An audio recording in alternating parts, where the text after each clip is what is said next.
Hello students. बेटा, कल की जो अपनी क्लास थी उसमें हमने परावैद्युतांक और कहो या आपेक्षिक विद्युतशीलता कहो उसके बारे में पढ़ा। तो हम लोगों ने पढ़ा कि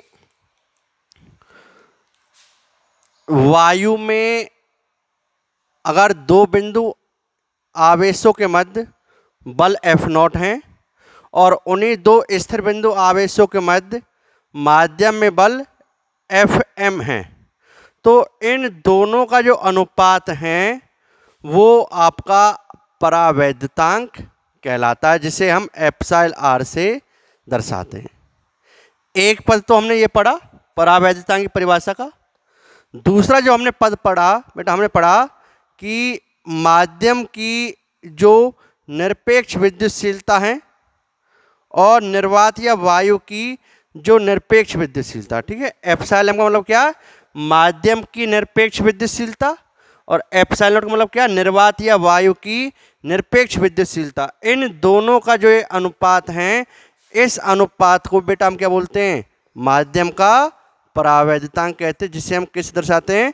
एप्सिलॉन r से व्यक्त करते हैं, ठीक है। तो ये हमने अपनी पिछली क्लास में परावैद्युतांक की परिभाषा पढ़ी। क्लियर बेटा? जो अपना नेक्स्ट टॉपिक है अपना, जो अब हम पढ़ेंगे, वो हम पढ़ेंगे कूलाम के नियम का सदिश निरूपण। उससे पहले मैं इस पर बेस्ड एक न्यूमेरिकल ले लेता हूँ। न्यूमेरिकल ऐसे आता है, जैसे मान लीजिए आपको एक न्यूमेरिकल दिया है कि, जैसे मैं न्यूमेरिकल की स्टेटमेंट लिख देता हूँ, क्वेश्चन लिख देता हूँ कि दो बिंदु आवेशों के मध्य, दो बिंदु आवेशों के मध्य वायु में बल 100 न्यूटन है, ठीक है। यदि इन बिंदु आवेशों को, यदि इन बिंदु आवेशों को किसी माध्यम में रख दें,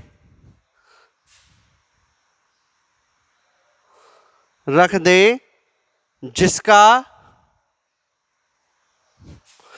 परावैद्युतांक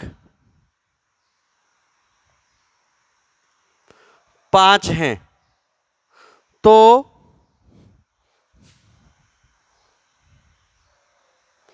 माध्यम में बल का मान क्या होगा? बल का मान क्या होगा? ठीक बेटा, जैसे आपका ये क्वेश्चन दे दिया, ठीक है, कि कोई दो बिंदु आवेश है जिनके मध्य वायु में कितना बल है? 100 न्यूटन। अब उन्हें हमने किसी माध्यम में रख दिया जिसका हमें परावैद्युतांक दिया 5। तो बताओ माध्यम बल का मान क्या होगा? तो एक चीज ध्यान रखना, दो बिंदु आवेशों के मध्य हमेशा अधिकतम बल कौन से माध्यम में रखता है? हमेशा अधिकतम बल वायु में रखता है। वायु या निर्वात में दो बिंदु आवेशों के मध्य बल का मान क्या होता है बेटा? हमेशा अधिकतम होता है। अगर हम वायु या निर्वात के अलावा उन आवेशों को किसी भी माध्यम में रख दें, वायु या निर्वात के अलावा उन आवेशों को हम किसी भी माध्यम में रख देते हैं, तो बेटा जो बल का मान है वो हमेशा क्या हो जाएगा? ठीक है, वो बल का मान में हमेशा कम हो जाएगा। बल का मान हमेशा माध्यम में कम होता है, किसकी तुलना में? वायु की तुलना। वायु में बल का मान क्या होगा? हमेशा सबसे अधिक होगा। तो अगर हम यहाँ पर बात करें तो देखो आपको क्या आपको दिया, आपको परावैद्युतांक की परिभाषा पता है कि परावैद्युतांक की परिभाषा क्या? वायु में बल डिवाइड बाई माध्यम में बल। तो बेटा यहाँ पे आप किस में निकालना? माध्यम में बल। तो माध्यम में बल क्या होगा? वायु में बल डिवाइड बाई एप्सिलॉन r। तो देखो दो बिंदु आवेशों के मध्य वायु में कितना बल है? वायु में कितना आपका? 100 न्यूटन, और माध्यम का परावैद्युतांक कितना? 5। तो बेटा आपका दो बिंदु आवेशों के मध्य जो माध्यम में बल आ गया वो कितना आ गया आपका? 20 न्यूटन। तो हम कह सकते हैं कि दो बिंदु आवेशों के मध्य माध्यम में बल का मान क्या होगा? हमेशा कितना, आप कितना होगा यहाँ पर? 20 न्यूटन होगा। इस तरीके से ये टॉपिक आप कंप्लीट हुआ। अपना जो नेक्स्ट टॉपिक है वो है कूलाम के नियम का सदिश निरूपण। ठीक है बेटा, नेक्स्ट टॉपिक करते हैं हम लोग।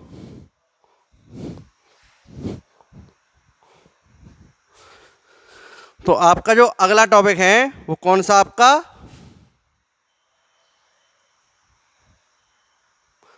कूलाम के नियम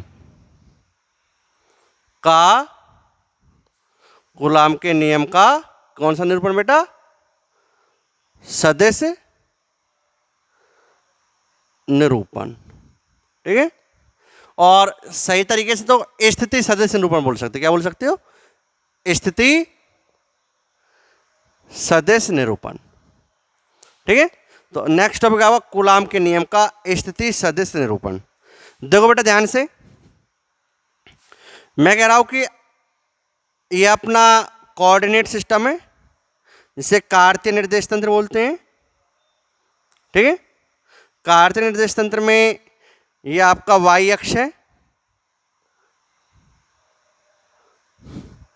और ये आपका एक्स अक्ष है। ठीक है, आगे पास दो बिंदु आवेश है, दो स्थिर बिंदु आवेश है। एक स्थिर बिंदु आवेश आपके पास Q1 है और दूसरा स्थिर बिंदु आवेश आपके पास Q2 है। ठीक है, दो स्थिर बिंदु आवेश हमारे पास Q1 और Q2। Q1 जो आवेश है उसका स्थिति सदिश वेक्टर R1 है। Q2 जो आवेश है उसका स्थिति सदिश वेक्टर R2। बेटा जो आपको बताएं कि स्थिति एक सदिश राशि है तो स्थिति बताने के लिए हमें एक निर्देश तंत्र की आवश्यकता होगी। तो मैं कह रहा हूं जो Q1 आवेश है इसका स्थिति सदिश क्या है? Vector R1। वेक्टर R1 का मतलब क्या है? बिंदु O के सापेक्ष Q1 की स्थिति कितनी है? Vector R1। बिंदु O के सापेक्ष Q2 की स्थिति क्या? Vector R2। ठीक है, और मैंने इसको यहां से इन दोनों आवेश से जोड़ दिया। मैं कह रहा हूं कि Q2 और Q1 के बीच की जो दूरी है ये वाली दूरी, ठीक है ना, Q2 और Q1 के बीच की जो दूरी है इस दूरी को मैं अपने अकॉर्डिंग बोल रहा हूं, ये है आपकी वेक्टर D। Vector D। ठीक है, तो बेटा सुनो, आपके पास दो बिंदु आवेश है, एक Q1 है और एक Q2 है। Q1 का स्थिति सदिश कितना? Vector R1। और Q2 का स्थिति सदिश कितना? Vector R2। Q1 आवेश बिंदु A पर स्थित है और Q2 आवेश बिंदु B पर स्थित है, और Q2 आवेश से Q1 आवेश जो दूरी वो कितनी? वेक्टर D है। ये मैंने मानी, ये वाली मैंने मानी। मुझे केवल क्या दिया है?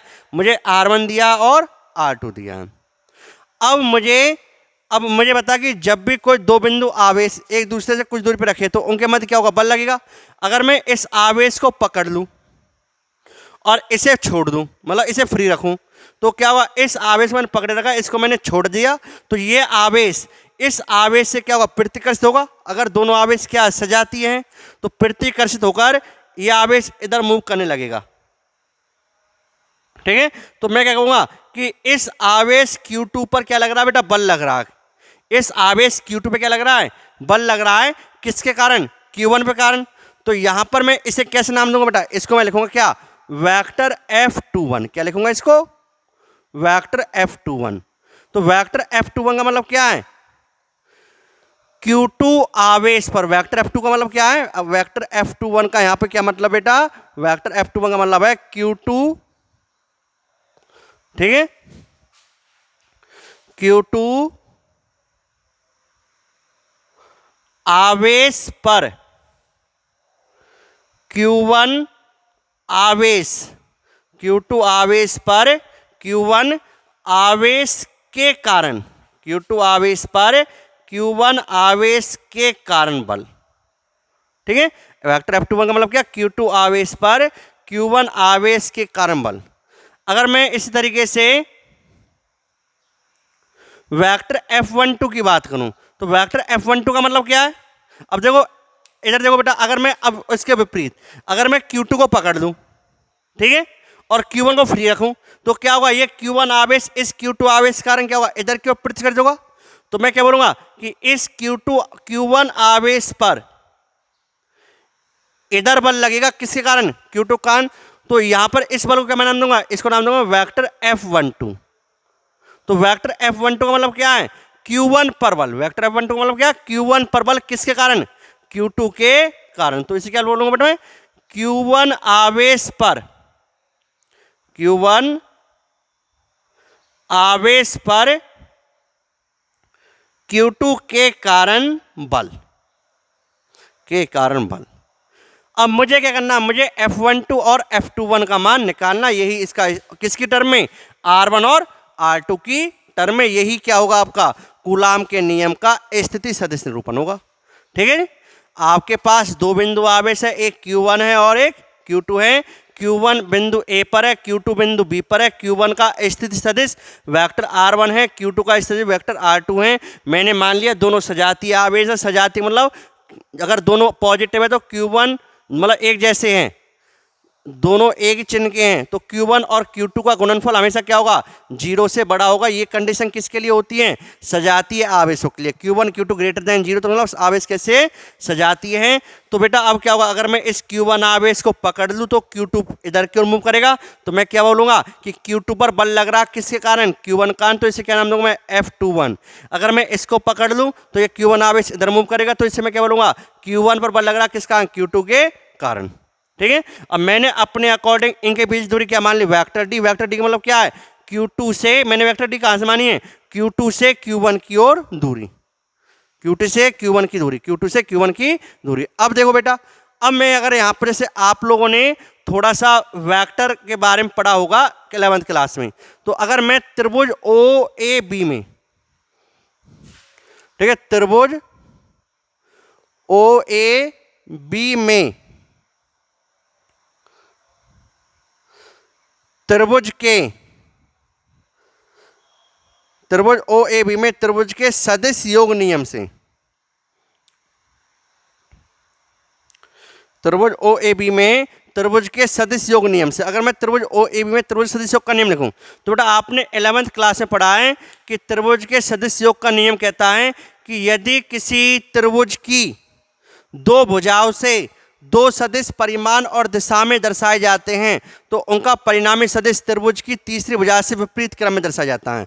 देखो बेटा यहाँ ध्यान से, अगर मैं ध्यान से देखूं तो मेरे पास त्रिभुज है OAB। बेटा इसमें ध्यान से देखो, मैं O से B और B से A, देखो O से B और B से A दोनों एक ही क्रम में है। O से B और B से A क्या आपका एक ही क्रम है। तो आपके वेक्टर OB और वेक्टर BA, इन दोनों का सदिश योग किसके बराबर होगा, त्रिभुज की तीसरी भुजा। तीसरी भुजा कौन सी है आपकी, OA। और ये कैसे क्रम में बेटा, देखो ये ऐसे जा रही है ऐसे, और ये कैसे आ रही है ऐसे, तो विपरीत क्रम में है। तो अगर मैं त्रिभुज सदिश योग का नियम लगाऊं तो मैं क्या बोलूंगा कि वेक्टर OB, O से B प्लस B से A, वेक्टर BA, ये दोनों क्या एक ही क्रम में है। तो इन दो भुजाओं का योग किसके बराबर होगा, त्रिभुज की तीसरी भुजा जो किस क्रम में, विपरीत क्रम में। तो ये क्या होगा, वेक्टर OA। क्लियर। तो यहां से बेटा वेक्टर OB कितना है, तो बोलो OB कितना बेटा आपका, OB आपका vector R2 plus vector BA कितना है, वेक्टर BA मैंने कितना माना, vector D equal to vector OA कितना बेटा, वेक्टर OA आपका वेक्टर R1। क्लियर। तो यहां से वेक्टर D को क्या लिख सकता हूं मैं, vector D equal to vector R1 minus vector R2। Clear. अगर मैं D के परिमाण की बात करूं तो इस वेक्टर D का परिमाण क्या होगा, mod of vector R1 minus vector R2। Clear, ये आपको हो गया। अब बेटा मैं वेक्टर F12 निकालता हूं। ठीक है, अब मुझे क्या करना है, मुझे तो यही दर्शाना ना F12 और F21 को स्थिति सदिश के रूप में। तो अगर मैं वेक्टर F12 निकालूं तो वेक्टर F12 कूलाम के नियम से बेटा वेक्टर F12 क्या होगा, तो वेक्टर F12 कैसे लिखूंगा मैं, के का मतलब 1/4 पाई एप्सिलॉन नॉट लिख लो, 1/4 pi epsilon naught Q1 Q2 बटे दूरी। दूरी कितनी है आपकी, वेक्टर D, इसका यहाँ पे परिमाण आएगा वेक्टर D का स्क्वायर। बेटा ये चीज तो केवल क्या परिमाण है, ये चीज क्या केवल परिमाण, ठीक है। ये क्या है, ये पूरी चीज 1/4 pi epsilon naught Q1 Q2 divide by mod of vector D का स्क्वायर, ये चीज क्या दर्शा रही है, ये चीज आपको इस बल का परिमाण दर्शा रही है। जबकि यहाँ पे तो मैंने वेक्टर रूप लिखा है, तो वेक्टर मतलब मुझे इसकी दिशा भी दर्शानी होगी। तो अब इसकी दिशा मैं कैसे बताऊंगा, तो इसकी दिशा को बताने के लिए मैं क्या करूंगा बेटा, ठीक है, इसकी दिशा को बताने के लिए मैं यहाँ पे डी कैप का यूज। अब देखो F12 की दिशा क्या है, मैं बोलूंगा F12 की दिशा वही है जो वेक्टर डी की है, बोलो है या नहीं। देखो आप ध्यान से, वेक्टर F12 भी ऐसे ही है और वेक्टर डी भी ऐसे ही है। तो मैं क्या बोलूंगा, दिशा दर्शाने के लिए क्या लिख सकता हूं कि ये तो गया परिमाण, तो परिमाण क्या, मैं बोलूंगा F12 की दिशा वही है जो किसकी है, वेक्टर डी की, और वेक्टर डी की दिशा क्या इधर। और दिशा को बताने के लिए क्या लगाते हैं बेटा, हम एकांक सदिश, क्या लगाते हैं, एकांक सदिश यूनिट वेक्टर। तो मैंने तो इसकी दिशा में किधर है, मैं बोलूंगा F12 की दिशा वही है जो वेक्टर डी की, क्योंकि वेक्टर डी की दिशा मैंने ऐसे ली, और F12 भी ऐसे, तो यहां पे क्या हुआ डी कैप, ठीक है। तो बेटा यहां से मैं क्या लिखूंगा, vector F12 equal to 1/4 pi epsilon naught Q1 Q2 divide by mod of vector D का स्क्वायर। अब डी क्या बोल सकता मैं, vector D divide by mod of vector D, ठीक है ना, बिकॉज मुझे पता है जो डी कैप है वो क्या है, vector D divide by mod of vector D, ठीक है ना, ये यहां से आ गए। क्लियर। तो अब देखो बेटा यहां पर, हाँ जी, तो इधर देखो आप, तो vector F12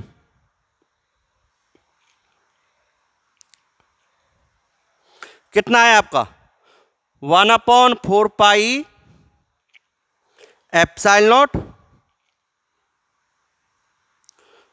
Q1 Q2 divide by, देखो डी स्क्वायर मॉड डी, ये क्या हो गया, मॉड ऑफ वेक्टर डी की क्यूब, ठीक है ना, और ये वेक्टर डी।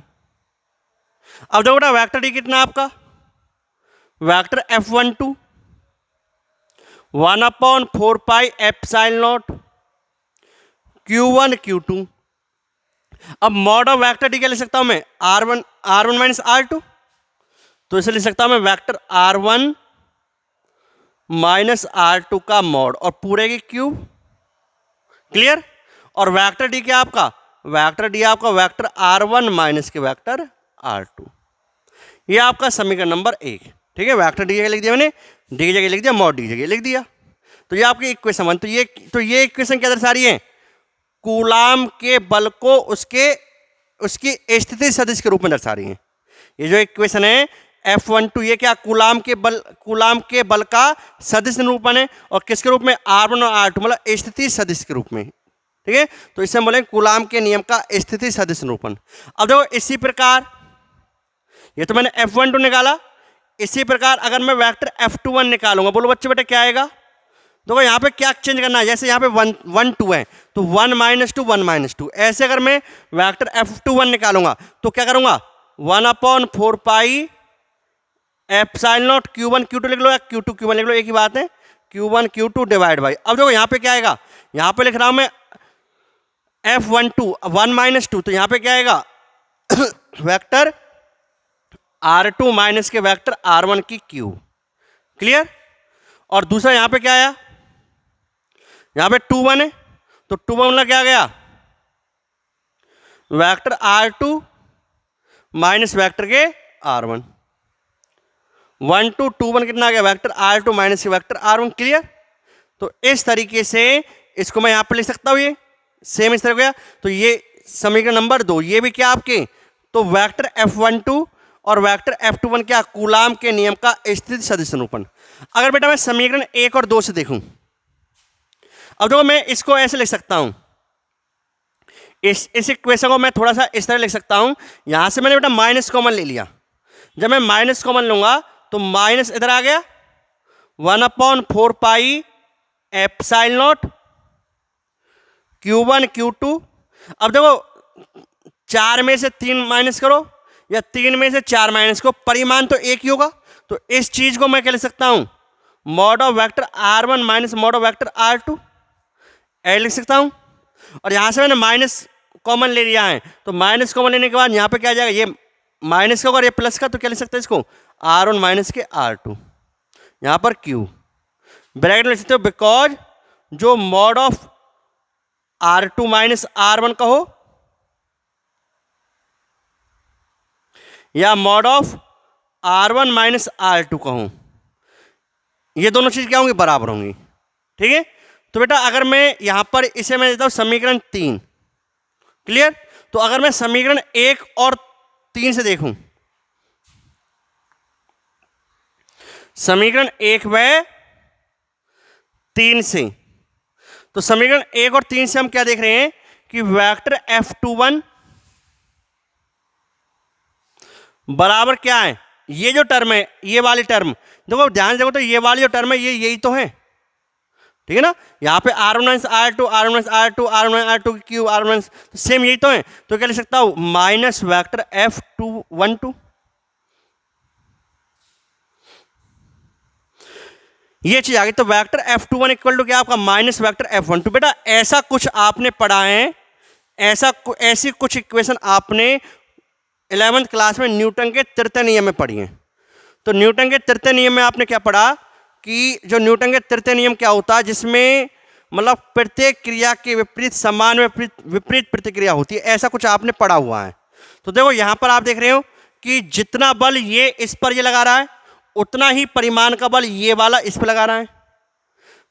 ठीक है, बल न्यूटन के तृतीय नियम के अनुसार बल क्या होना चाहिए, क्रिया प्रतिक्रिया होनी चाहिए। देखो क्रिया प्रतिक्रिया बल है, बोलो है या नहीं है।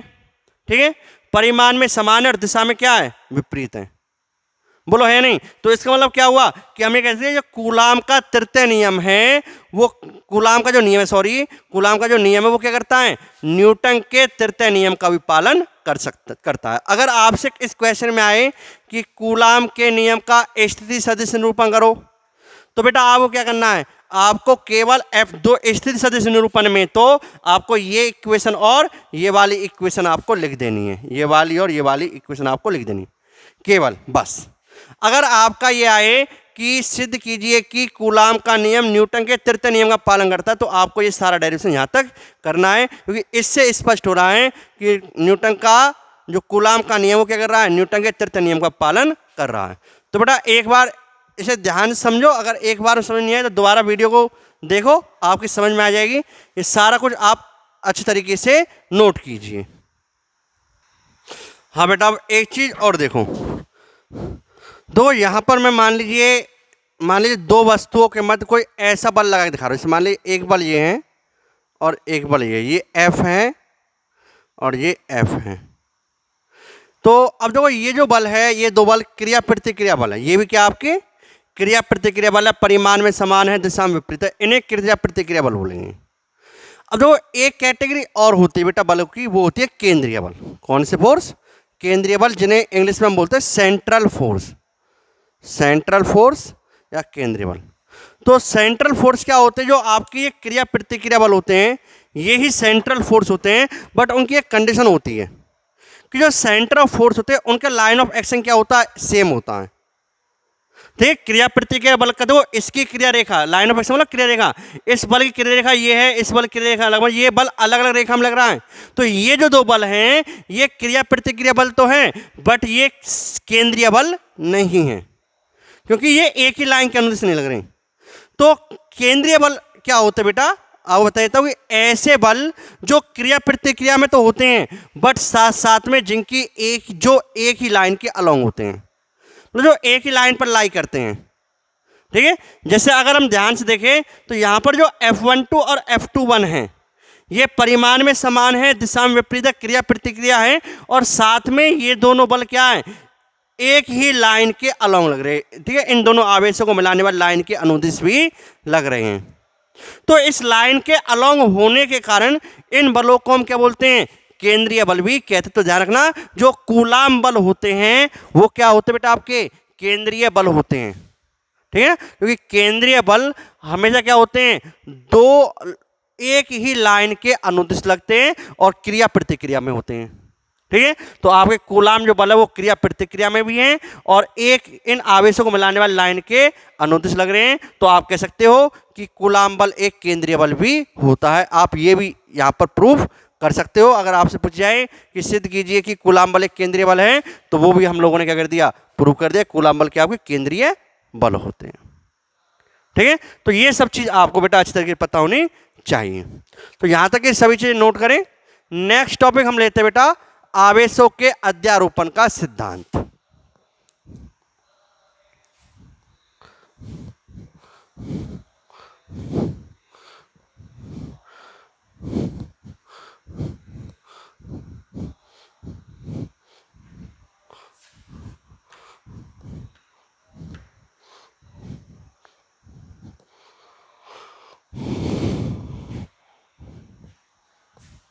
ठीक है, नेक्स्ट टॉपिक है आपका कौन सा, आपका आवेशों के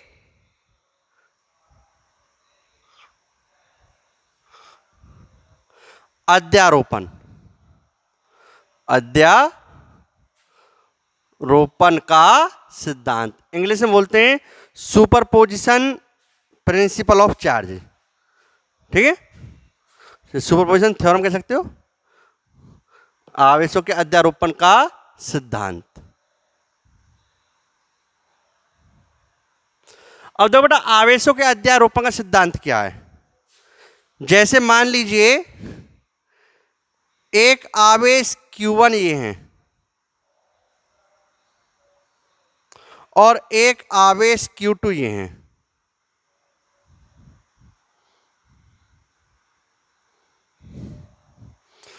ठीक है, मान लीजिए इन दोनों, ये दोनों विजातीय आवेश हैं। तो विजातीय आवेश तो इस Q, तो मैं कह रहा हूं कि इस Q1 आवेश पर ये Q2 आवेश क्या लगा रहा है, बल लगा रहा है। ठीक है, और वो बल क्या हुआ, Q1 पर Q2 काम कितना बल हो गया, F12 इधर लग रहा है। ठीक है जी, अब क्या हुआ, इन दोनों के बीच में ये बल लग रहा, मतलब ऐसा समझो कि Q1 Q2 का Q1 के प्रति लगाव क्या है, F12 है। बोलो है या नहीं। ठीक है, अब क्या हुआ, इन दोनों के बीच में जो लगाव है वो F12 है। अब मान लीजिए एक तीसरा चार्ज Q3 जो भी इसके विपरीत प्रकृति में है वो भी यहां पर आ गया। अब Q3 का Q1 पर जो बल है, मतलब Q1 पर Q3 का जो बल है वो कितना, मान लीजिए F13 है। F13 मतलब Q1 के कारण Q3 बल कितना, F13 है। तो क्या होगा बेटा, देखो जब Q1 नहीं था, जब Q3 नहीं था तो Q1 पर नेट बल कितना था, केवल F12, और Q2 का Q2 द्वारा Q1 में बल कितना था, केवल F12। ठीक है, तो Q2 का Q1 के प्रति लगाव कितना है, इतना लगाव है। अब क्या हुआ, जब Q3 इस Q1 की जिंदगी में आ गया, Q3 इस Q1 की जिंदगी में आ गया, तो बेटा क्या इन दोनों के बीच का लगाव कम होगा, मतलब जो बल इन दोनों के बीच में पहले लग रहा था क्या उस बल में कोई परिवर्तन आएगा। अब ठीक है, इसके आने के कारण अब भी कोई परिवर्तन नहीं आएगा। जो प्यार, जो लगाव इन दोनों के बीच में Q3 के आने से पहले था, वही प्यार लगाव Q3 का क्या होगा, Q3 के आने के बाद Q2 का Q1 पर रहेगा, उसमें कोई चेंज नहीं आएगा। ऐसा नहीं होगा कि Q2 का Q1 के प्रति लगाव क्या हो जाए, कम हो जाए, किसके आने पर, Q3 के आने पर, या Q3 का लगाव। ठीक है, ठीक है, तो ऐसा नहीं होगा। तो मतलब अध्यारोपण का सिद्धांत ये कहता है कि अगर इस Q1 और Q2 आवेश के बीच में बल F12 लग रहा है तो इनके बीच में हमेशा बल F12 ही रहेगा, F12 ही रहेगा। Q3 के आने पर इस बल में, इस प्यार में, इस लगाव में कोई चेंज नहीं आएगा। जो लगाव प्यार इनके बीच में पहले था वही लगाव और प्यार, वही बल इनके बीच में हमेशा बना रहेगा, चाहे Q1 के आसपास कितने भी आवेश आ जाएं। बट Q1 पर जो नेट बल है, Q1 पर जो नेट बल है वो बदल जाएगा। पहले Q1 पर नेट बल कितना था अपना F12, अब Q1 पर नेट बल क्या है F12 नहीं है, क्योंकि अब Q1 पर ये वाला बल लगा रहा है और ये वाला बल लगा रहा है। ठीक है, तो कहने का मतलब क्या बेटा मेरा, तो कहने का मतलब ये है कि इस आवेश पर इस आवेश के कारण जो बल था वो हमेशा सेम रहेगा। इस आवेश के कारण इस आवेश पर बल की वैल्यू में कोई चेंज नहीं आएगा, चाहे आसपास कितने भी आवेश आ जाए, बट इस Q1 आवेश पर नेट बल का मान चेंज हो जाएगा। किसके कारण? इस Q3 कारण। पहले जब Q3 आया नहीं था तो Q1 पर केवल Q2 कारण बल था F12, अब Q3 आ गया तो Q3 के आने के कारण Q1 पर जो बल है वो अब केवल F12 नहीं है, F12 और F13 ये दोनों है।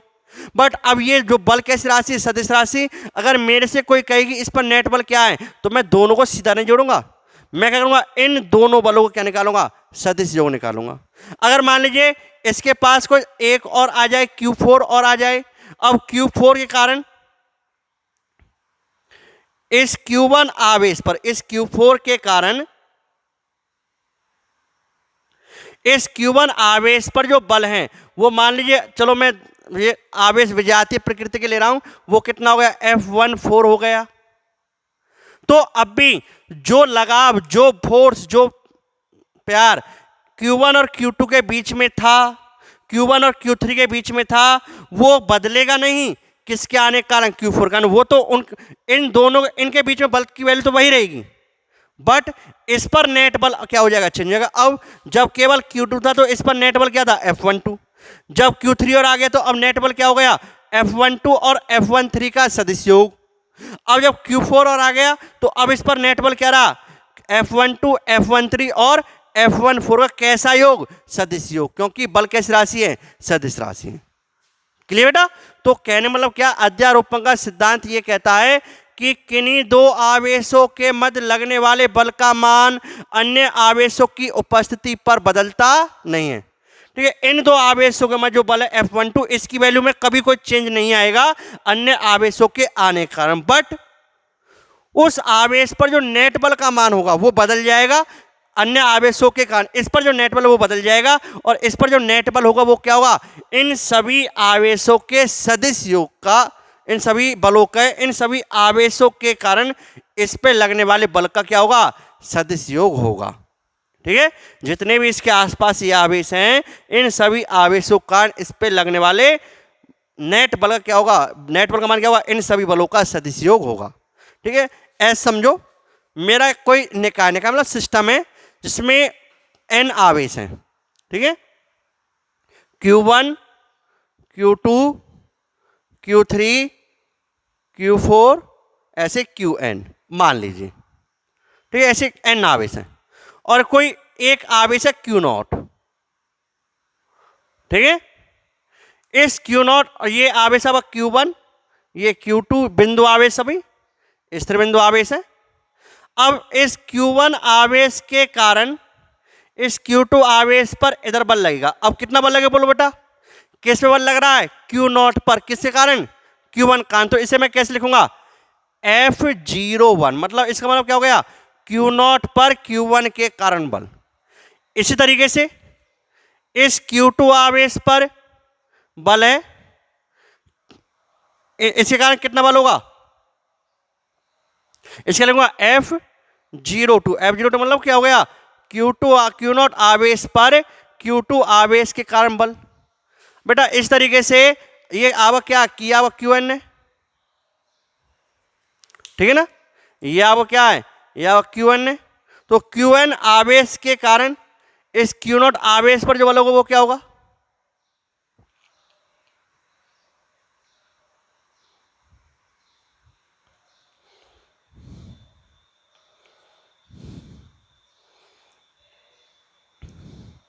बोलो वो कितना होगा, वो होगा आप कितना, वेक्टर F0n। ऐसे Q3 का निकाले तो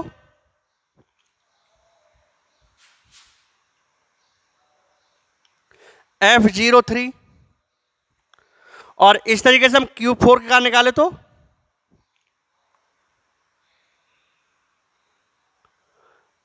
F04।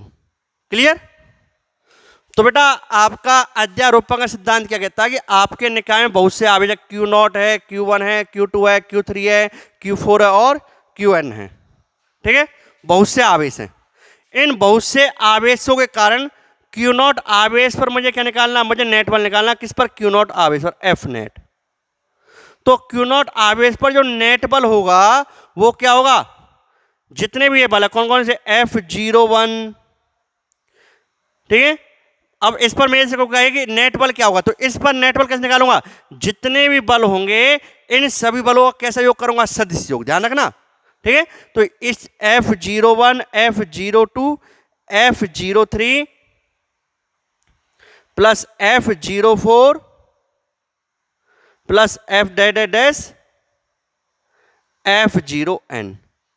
ठीक है, तो ये कहता है आपका अध्यारोपण का सिद्धांत। तो सुनो बेटा दोबारा ध्यान से, अध्यारोपण का सिद्धांत क्या कहता है, अध्यारोपण सिद्धांत कहता है कि आपके पास कोई निकाय है, उस निकाय में बहुत से आवेश हैं, आपको किसी एक आवेश पर बल निकालना। मैंने कहा मुझे Q0 आवेश बल निकालना है। अब इस Q0 आवेश पर जो बल होगा वो इसके पड़ोस में जितने भी आवेश होंगे वो सभी बल लगाएंगे, तो उन सब का आप सीधा योग नहीं करेंगे। इस आवेश पर जो नेट बल होगा वो क्या होगा, इन सभी बलों के सदिश योग के बराबर होगा। अब आपको इन सब का सदिश योग करना, और दो सदिश, 3 सदिश, 4 सदिश, 5 सदिश, मतलब 2 से कितने बजे सदिश हो। अब मैंने आपको सदिशों को जोड़ने का तरीका आपको 11th क्लास में वेक्टर में पढ़ाया हुआ है। ठीक है, तो अब यहां पर आपकी बोलने को 12th क्लास है बट चलेगी क्या 11th क्लास, और आप क्या, और हमें क्या सॉल्व करना है, हमें वेक्टर सॉल्व करने हैं। तो अगर आपको वेक्टर सॉल्व करने आते हैं तो इस पर नेट बल निकल जाएगा, बोलने के लिए नहीं निकलेगा। तो आपको अब क्या करना है, अब ये तो मैंने आपको बता दिया, इस पर न्यूमेरिकल आएंगे। तो अब आपको नेट बल निकालना सीखना है कि किसी आवेश पर नेट बल कैसे निकालेंगे, मतलब सदिशों को जोड़ना आप सीखना है। अब सदिशों को जोड़ने के 2 तरीके मैंने आपको बताए कि एक तो क्या होता है, अगर हमारे पास केवल 2 सदिश हैं तो केवल 2 सदिशों को जोड़ने के लिए क्या करो, आप सदिश योग के नियम का फॉर्मूला लगा दो। ठीक है, क्या होता है, R बराबर under root A² plus B² plus 2AB cos theta. अगर 2 से अधिक सदिश हैं तो मैंने आपको बताया हुआ घटक विधि का उपयोग करके आप सदिशों को जोड़ते हैं। तो अब आपको इसकी अगर प्रॉब्लम सॉल्व करनी है, अध्यारोपण के सिद्धांत पर प्रॉब्लम सॉल्व करने मतलब क्या है, सदिशों को जोड़ना। ठीक है, तो अब हम इस पर आधारित कुछ न्यूमेरिकल लेंगे, यहां तक कि सभी चीजें आप नोट कीजिए। हाँ बेटा, अब हम आवेशों के अध्यारोपण पर बेस्ड एक क्वेश्चन लेते हैं। हमें क्वेश्चन क्या दिया है, हमसे कहा गया कि एक समबाहु त्रिभुज है, क्या एक समबाहु त्रिभुज है,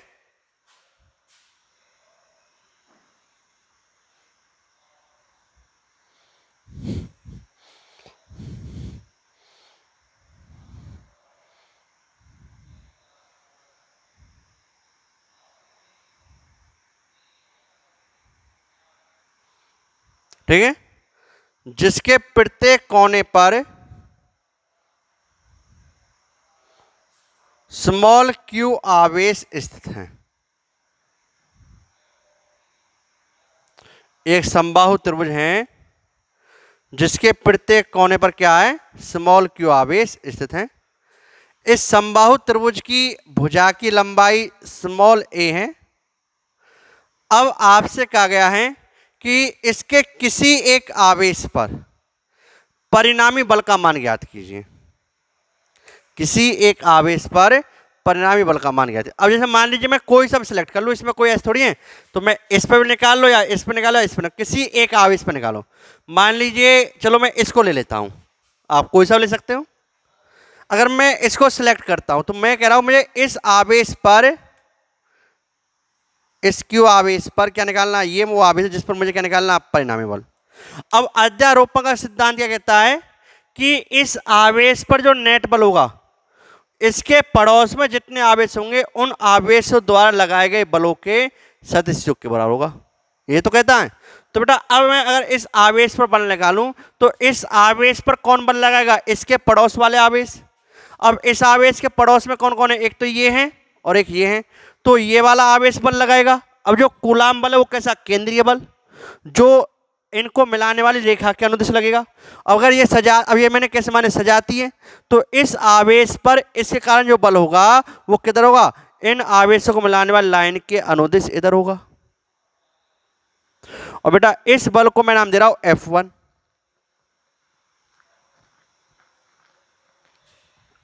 ठीक है, इसी तरीके से इस आवेश पर जो नेट बल होगा वो क्या होगा, इसके कारण बल होगा, वो होगा कितना आपका वेक्टर F2। क्लियर। अगर मैं वेक्टर F1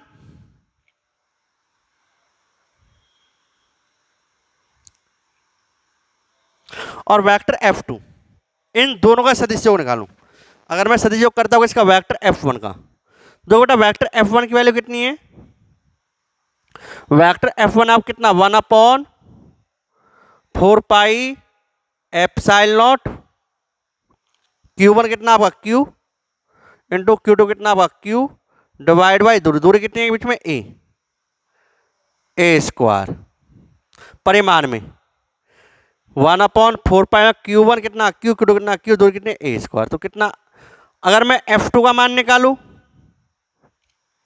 तो F2 क्या हो गया, इसी कारण बल कितना बेटा 1/4 पाई एप्सिलॉन नॉट Q1 कितना Q, Q2 कितना Q और दूरी कितनी है, ये भी a square.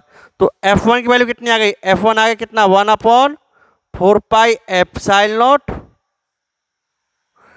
Q square upon a square, और F2 कितना आ गया आपका 1/4 pi epsilon not Q square upon a square. Clear. तो यहां से हम क्या देख रहे हैं, दिस एम्प्लाइड जो परिमाण F1 का है वही परिमाण F2 का, मतलब F1 और F2 जो दोनों बल हैं ये परिमाण में क्या समान है। अगर मैं अब इस पर नेट बल निकालूं इस वाले आवेश पर, तो इस वाले आवेश पर जो नेट बल होगा वो क्या होगा, इन दोनों बलों का सदिश योग। तो देखो मेरे पास दो बल कौन कौन से, एक तो ये है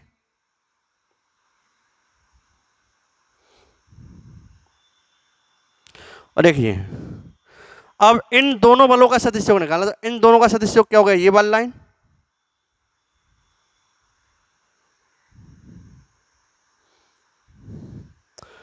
ठीक है, ये क्या आ गया F net.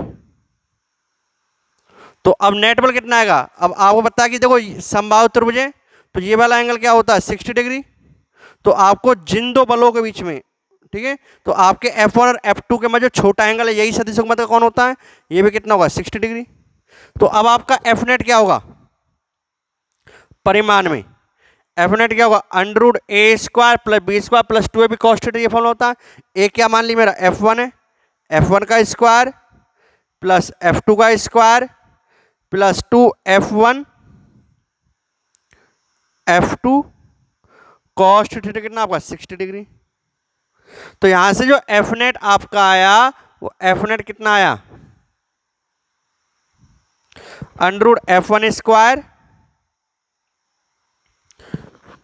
Plus F2 square, F1 square plus F2 कितना आपका F1 के बराबर ले लो, तो F1 F2 बराबर है प्लस 2F1 और F2 क्या लिख दिया मैंने F1 cos 60 वैल्यू कितनी है 1/2।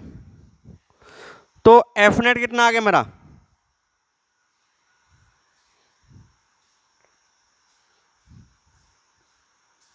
F1 square plus F1 square plus F1 square, 2 से 2 कैंसिल हो गया, तो ये वैल्यू कितनी आ गई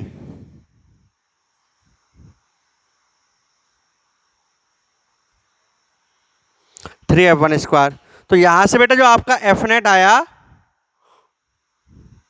वो कितना आ गया √3F1 बाहर, तो F नेट की वैल्यू कितनी आ गई √3 F1 कितना आपका F1 है आपका कितना परिमाण देखो बेटा कितना है K, मतलब 1/4 pi epsilon not Q square upon a square.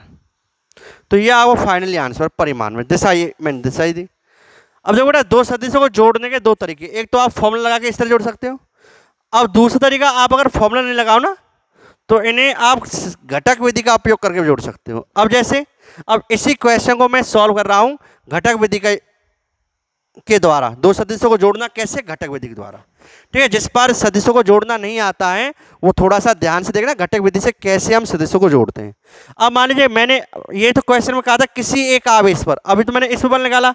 अब मान लीजिए मैं इस आवेश पर बल निकाल रहा हूं, इस वाले आवेश पर, ठीक है, और इस वाले आवेश पर मैं बल निकालूंगा सदिश विधि, घटक विधि का उपयोग करके।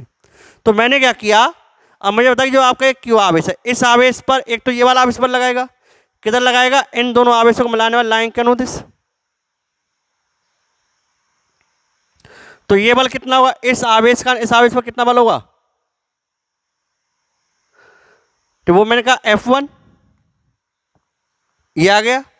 और इस आवेश पर इसी कारण कितना बल होगा? वो मैंने कहा F2। और बल किधर लगता है? आवेशों को मिलाने वाली लाइन के अनुदिश। ये हो गया मेरा F2। अब मुझे इन दोनों बलों का सदिशों को निकालना, कैसे? घटक विधि का उपयोग करके। तो बेटा घटक विधि का उपयोग करके सदिशों को कैसे जोड़ते वो आप देखो। ध्यान रखना, जिस पॉइंट पर 2, 3, 4 कितने भी सदिश जुड़े हो, उस पॉइंट से होते हुए आपको क्या करना है, जिस पॉइंट पर आपके 2, 3 जितने भी सदिश जुड़े हुए हैं उन सभी पॉइंट पर, उस पॉइंट से होते हुए आपको एक एक्स अक्ष खींचना है। मैंने एक एक्स अक्ष खींच दिया। और एक क्या खींचना बेटा आपको? वाई अक्ष। मैंने यहां से होते हुए एक वाई अक्ष खींच दिया। ठीक है, मैं आपको बता रहा हूं घटक विधि का उपयोग कैसे करते हैं, एक्स अक्ष और वाई अक्ष। अब देखो, आप ये चीज आपको बता कि ये एंगल पूरा कितना है? 60 डिग्री। तो ये कितना होगा? 30 डिग्री। और ये भी कितना होगा आपका? 30 डिग्री। अगर ये 30 है तो ये कितना होगा आपका? ये 60 हो गया ना, ये 60, ठीक है, तो ये 60, तो ये भी कितना? देखो एक चीज ऐसे देखो आप, ये 30, तो ये वाला कितना हो गया? इस लाइन और इस लाइन के बीच में ये वाला 30, और ये वाला कितना हो गया? 30। क्लियर? इस तरीके से एंगल निकाल लीजिए आप एक्स अक्ष या वाई अक्ष के साथ इन सदिशों का।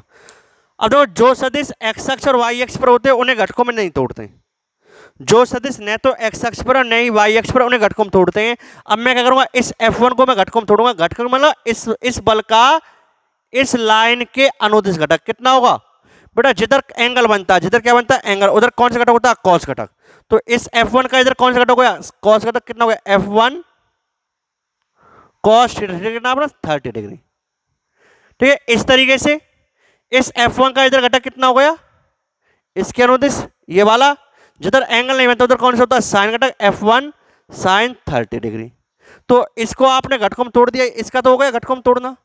इस तरीके से इसको तोड़ेंगे आप, ये आपका F2 जिसके साथ एंगल बनता है उधर कौन सा घटक होता है? कॉस। तो F2 का इस लाइन के अनुदिश घटक कितना हो गया? F2 cos 30 degree. क्लियर? अब F2 का इस लाइन के अनुदिश घटक देखो कितना होगा?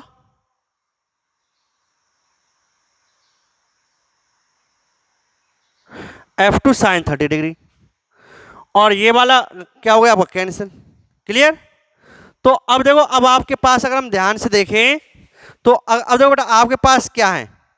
ये आपका एक्स अक्ष है और ये आपका वाई अक्ष है। अब देखो, वाई अक्ष पर नेट बल कितना है?